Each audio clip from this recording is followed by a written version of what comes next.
Chapter 5.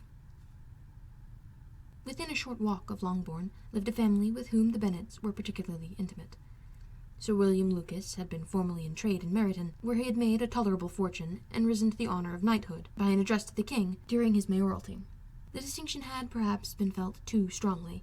It had given him a disgust to his business and to his residence in a small market town, and, quitting them both, he had removed with his family to a house about a mile from Meryton, denominated from that period Lucas Lodge, where he could think with pleasure of his own importance, and, unshackled by business, occupy himself solely in being civil to all the world.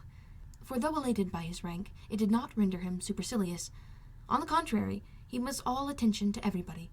By nature inoffensive, friendly, and obliging, his presentation at St. James had made him courteous.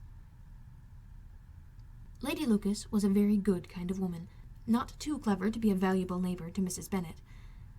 They had several children. The eldest of them, a sensible, intelligent young woman, about 27, was Elizabeth's intimate friend. That the Miss Lucases and the Miss Bennets should meet to talk over a ball was absolutely necessary, and the morning after the assembly brought the former to Longbourn to hear and to communicate. "You began the evening well, Charlotte," said Mrs. Bennet with civil self-command to Miss Lucas. "You were Mr. Bingley's first choice." "Yes, but he seemed to like his second better." "Oh, you mean Jane, I suppose, because he danced with her twice? To be sure, that did seem as if he admired her. Indeed, I rather believe he did. I heard something about it, but I hardly know what. Something about Mr. Robinson." "Perhaps you mean what I overheard between him and Mr. Robinson. Did I not mention it to you? Mr. Robinson's asking him how he liked our Meryton assemblies, and whether he did not think there was a great many pretty women in the room, and which he thought the prettiest. And his answering, immediately to the last question, 'Oh, the eldest Miss Bennet, beyond a doubt. There cannot be two opinions on the point.'" "Upon my word! Well, that was very decided indeed. That does seem as if. But, however, it may come to nothing, you know." "My overhearings were more to the purpose than yours, Eliza," said Charlotte. "Mr. Darcy is not so well worth listening to as his friend, is he? Poor Eliza, to be only just tolerable."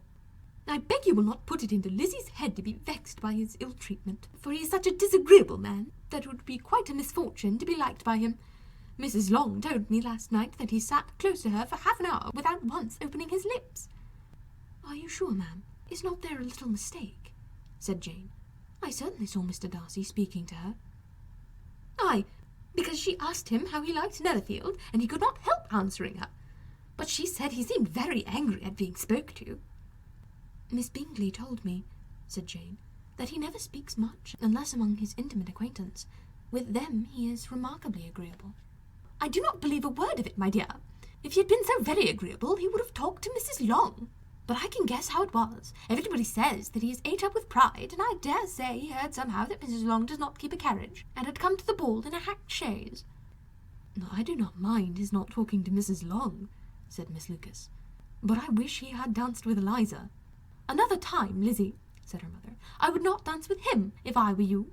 "I believe, ma'am, I may safely promise you never to dance with him." "His pride," said Miss Lucas, "does not offend me so much as pride often does, because there is an excuse for it. One cannot wonder that so very fine a young man, with family, fortune, everything in his favour, should think highly of himself. If I may so express it, he has a right to be proud."